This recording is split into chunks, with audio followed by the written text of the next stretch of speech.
Hello, everybody. Welcome to today's show of Food is the Best Medicine, Soul, Body, and Mind. This is Zana Clark. I am your host every Friday, 12:30 p.m. Eastern Time, where we talk about foods that are nourishing for our soul spiritually, for our mind in terms of how we're feeding our mind with thoughts that are going to lead us in the direction of a life that we would love to live, and for this vessel of everything that we do, our body. So today we're talking about all three, and it's in regards to foods that we eat when we're traveling. So I've had a lot of discussions with clients this week about this because it's summertime and we are all out there traveling and doing things that we really enjoy. And some of us would love to be able to eat in a way that feels great for our soul and is good for our body and does not leave us stressing over extra pounds just because out we ate out. So how can we do that? So today I'm going to share with you my 3 tips.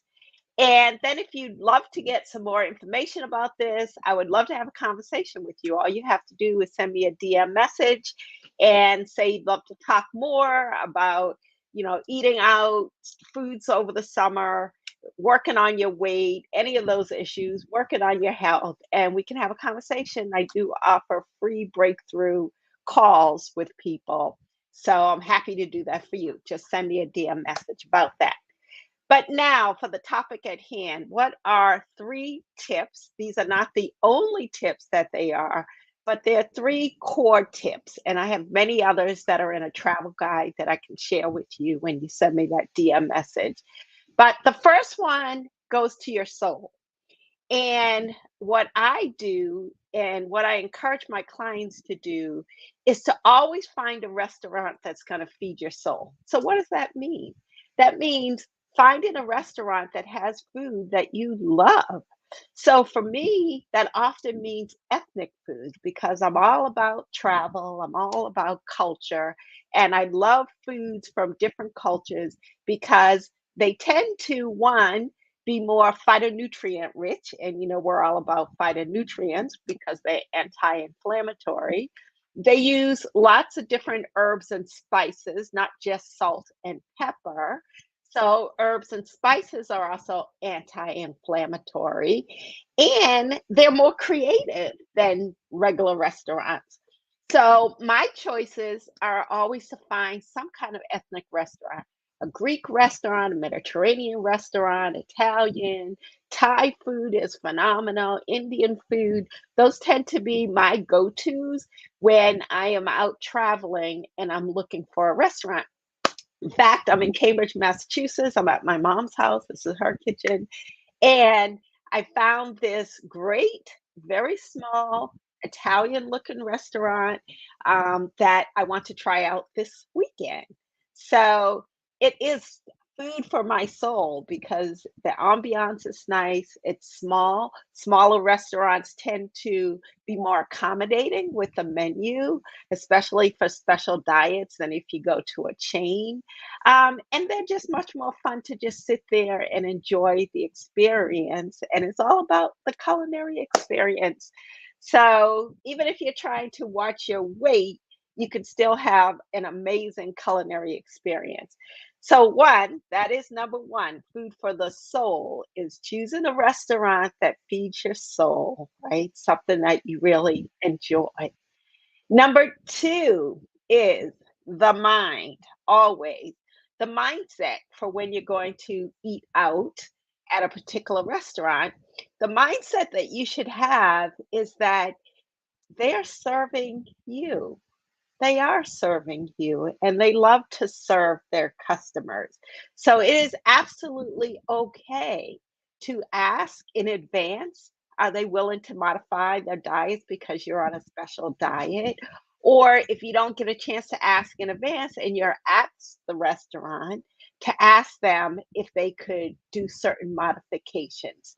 Um, no salt, for instance, is a fabulous one if you do not want to gain the pounds because most restaurant food is loaded with salt. And yes, avoid the chicken that has the most salt because they tend to soak salt even before it's bought by the restaurants. The producers of the chicken, they soak it in a saline solution. So it's loaded with salt. And then when it goes to the restaurant, because it absorbs salt so well, they tend to put more salt on it. And so if you eat chicken at a restaurant, I almost guarantee your scale will show an increase the next day. You can try it and see.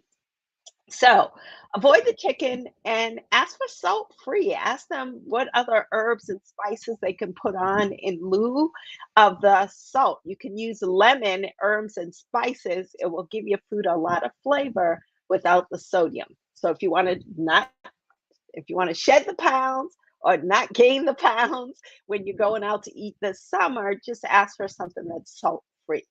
So that's our mind asking, knowing that they are happy to accommodate.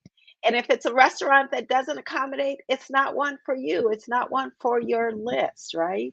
Like that little small Italian restaurant that I'm going to go to this weekend, they will accommodate, they will make some changes because they love that special service of being able to give to their clients, and then their clients give back because we make great reviews and great recommendations.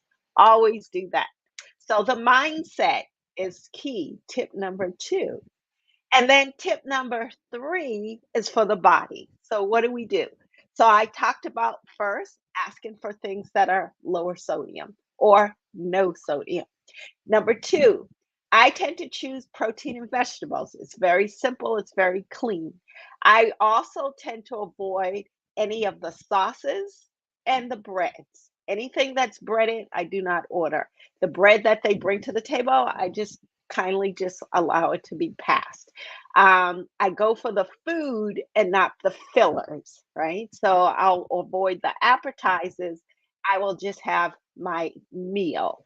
And I will ask for some extra stuff on my meal. Like if I want extra vegetables, I'll ask for extra vegetables. I'll ask them what kinds of vegetables they have, and then I'll ask them if they can do a combination. Almost always, the restaurants that I go to will accommodate what it is that I ask for, right? And I do it in a nice way. I'm not demanding, I'm not like arrogant about it.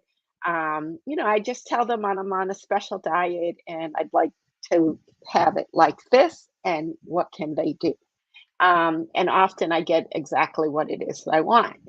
So, yes, the asking is key. The sodium is key. Protein vegetables is a great way to do it, but leaving out the chicken, right? Then for my body, I also do two other key things.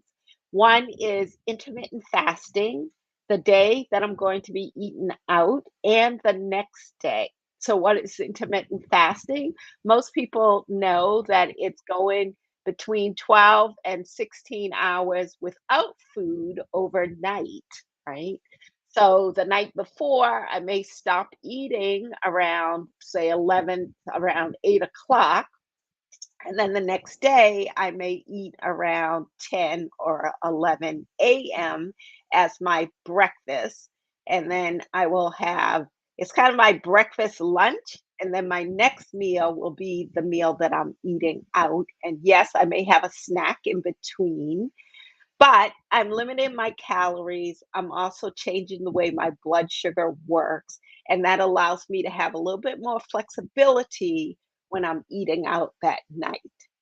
And then, other than intermittent fasting, the other factor that I've noticed almost always works to keep the pounds off when I've eaten out is to go for a walk after you eat, right?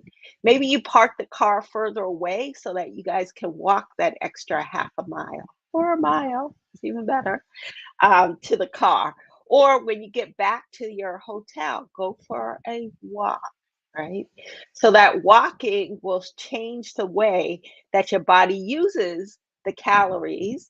that you've taken in with that dinner meal. It'll help to stabilize the blood sugar. When that happens, that helps you shed additional pounds or at least avoid extra pounds from how you're eating over vacation.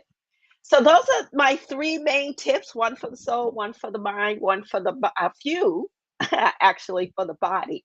But I have many, many, many more.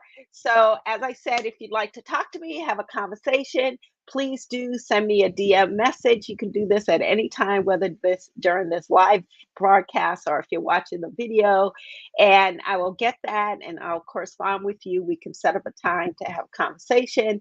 I can see what it is that you're challenged with. What are you looking for?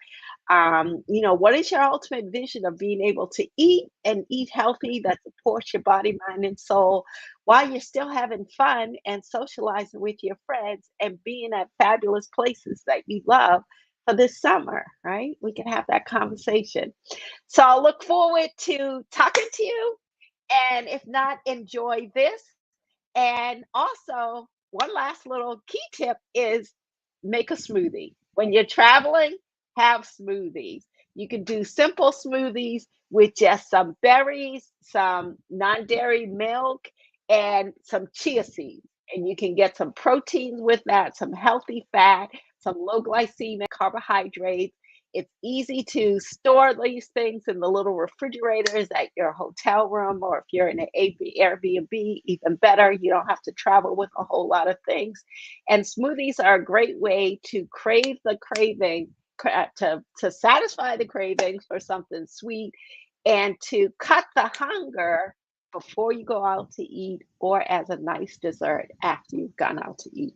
So enjoy your little smoothie, very simple and quick, and have fun. Yay! I got some people texting me now. So have a great week. I will see you next week, and we'll talk a little bit more food for the body with some little food demo of some simple, quick, delicious, and nutritious item. That's a summer treat. I think it's going to be summer ice cream. So stay tuned for next Friday's show. Food is the best medicine, soul, body, and mind. And remember, just send me a direct message right here on Facebook. Let me know if you have any questions about this topic or if you'd like to talk about you, your weight, your health, and living a life that you love. Bye. See you next week. Do, do, do, do, do, do.